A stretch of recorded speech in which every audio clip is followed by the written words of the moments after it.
questions from the audience. Luke is here to answer anything that you might have, and I'm going to point to people, and then Clémentine is going to give you the microphone. So if you can raise your hand if you have a question.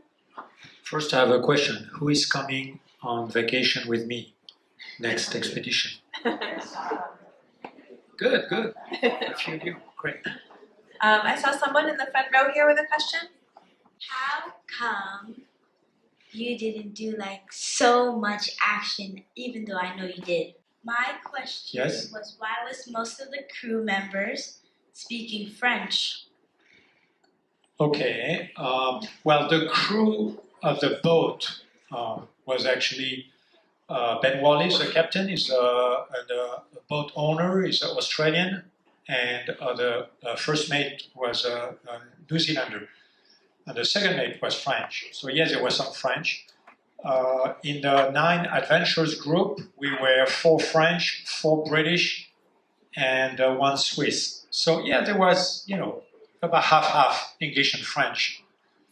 And I don't know, maybe you thought there was too much French spoken on the boat, but there was actually a mixture of French and English spoken during the entire expedition, because the us French were speaking some English, and English and New Zealanders and Australians didn't speak, you know, hardly a word of a French, unfortunately. So that's how we communicated. Yes. Okay, use a microphone because otherwise I cannot. What did the penguins do when you first came to shore? Again, please. What did the penguins do when you first came to shore?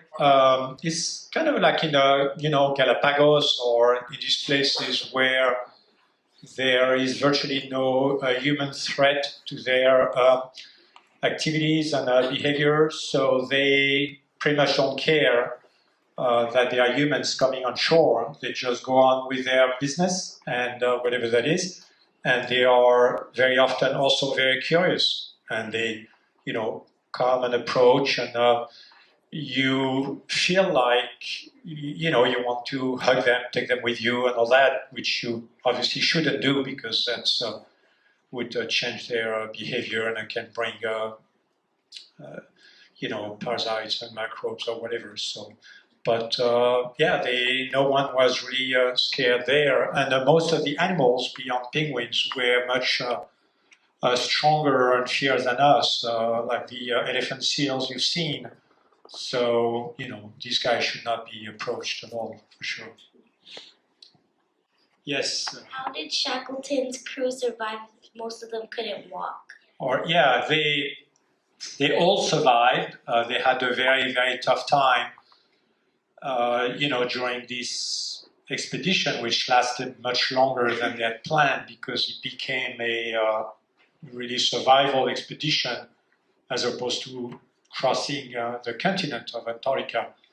But they eventually all survived, you know, in great part because of the leadership of Shackleton himself and being a great manager of people and, you know, great guy, great companion. And eventually they all made it after, obviously, a series of problems and sufferings and you know, having to kill their dogs, eating their dogs, and walking in slush on ice, cold, not always enough to eat. Although they had a good supply of penguins and seals for that year and a half they were there, but yeah, very difficult time. Right here, maybe. So. Yes. What were they doing in the snow and why? How does that affect them? Say it again, Dee. Yeah. What were they doing in the snow and why were they doing it? Plus, how did that affect them? The animals in general, or us? The person. The people. Yeah. Yeah. Well, the only people there were us, visitors. No one lived there. So the snowing was not really a big deal for us. You know, it's like having snow here, and it's we can handle that. The most difficult thing to to go through, and then duo was a wind, and very, very strong wind there. So whether at sea or in a mountain, when you see us in a tent and trying to set up camp and the tent, almost flying away, all this is due to very strong winds, sometimes up to 100 miles an hour, and that is very, very, very strong. So we just, try to make it work. And having all been in these kind of conditions before, we kind of knew what to do. But you never know. You never know. Yes, young lady in white there.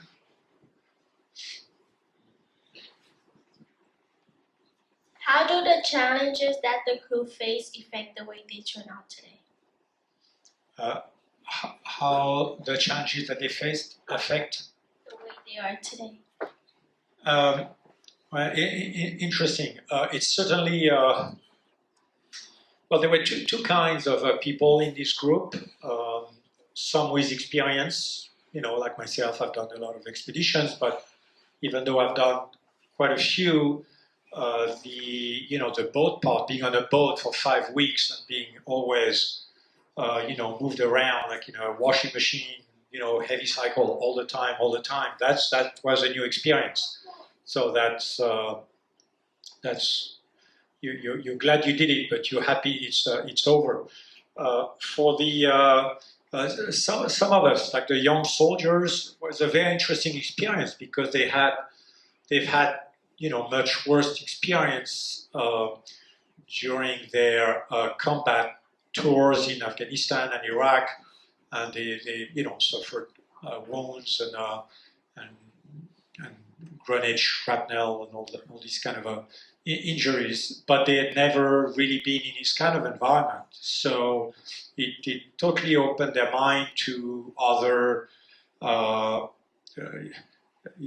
possibilities or other ways to do to get experience, other group of people, and I would say they're probably the ones with the most interesting, unusual experience and feedback when you get to talk to them, a year after. Yes, up there in blue.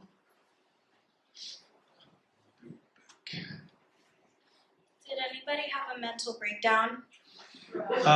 No, not that I could recognize, or it was kept secret or internal.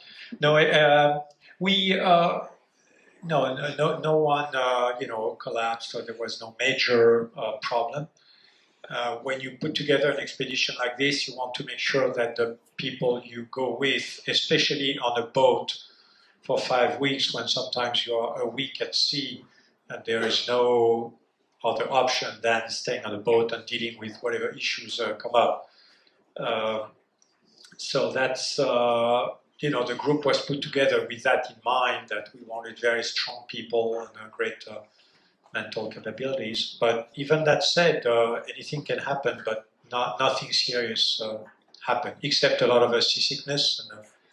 And the good thing in a boat like this, which was small but yet comfortable, you could always go into your cabin and be in your own small, however small, your own universe, and deal with whatever issues you had. Who's next?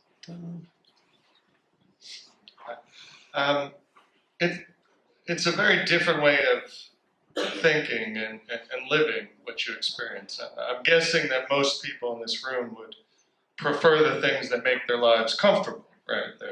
Their TVs, their refrigerators, their air conditioners.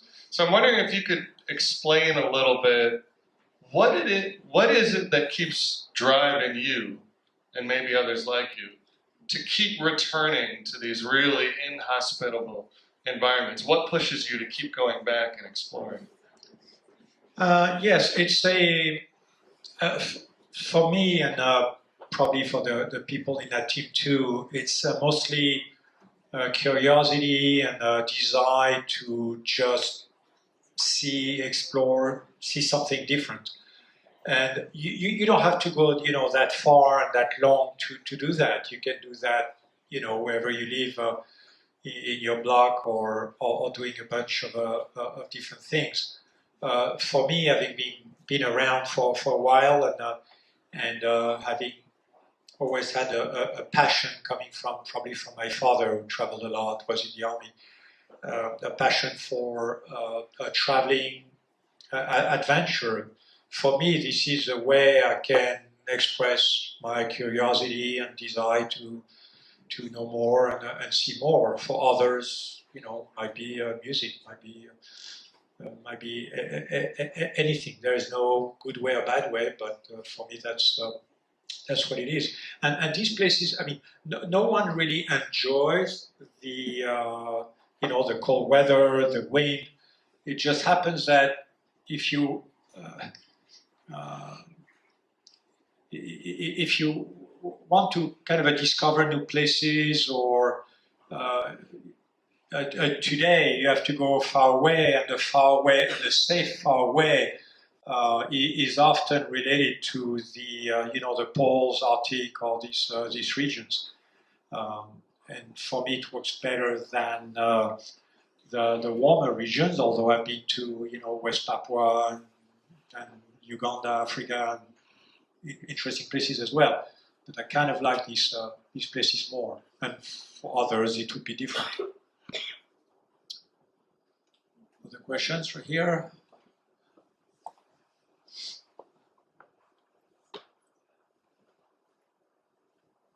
How does it feel to accomplish your challenges? Well, it feels great when you're back. You often don't feel so comfortable, and actually often not at all during the experience itself, which is okay. I mean, at times we didn't know if we. We kind of knew we would survive and that our lives were not at risk, although sometimes it's close. But is it going to be? We're going to be able to accomplish what we want to do? The scientific part, the crossing of South Georgia Island. So there is a lot of uncertainty, and asking ourselves questions. But just the feeling of having accomplished it, and when we got to the Falklands and everything was done and we were fine and safe, that's just fantastic. Like any project you work on, and that you succeed with after having had ups and downs of am I going to make it? Is it going to work or not? That's a great feeling. Maybe one last question.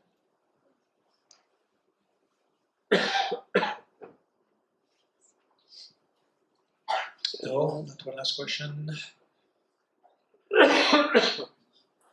Yes, over there, no? No.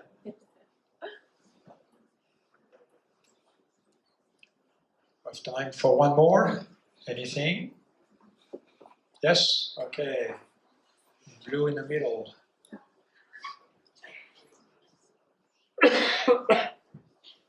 Did you feel scared at any point when you were there? Yes, I did. We all did at different points in time. And for me, the scariest part was, that night in that tent with that severe wind blowing. For others, it was different. When you went up the mountain to do the snowboarding, or for the captain, it was mostly, is this boat gonna make it being anchored next to a very rough coastline and with lots of wind? So we all got, relatively major scares. I would say on a scale of 0 to 10, we probably reached some 8 and 9s, but no 10 yet. By the way, I've written a book which is both in French and English, companion book to the film. And if some of you are interested, I'm going to make it available at a very, very low price for students like you guys. If you're interested, you can contact your teacher or the Alliance Française, and we'll be happy to help. All right? Thank you all for coming, and I hope to see you in this part of the world someday.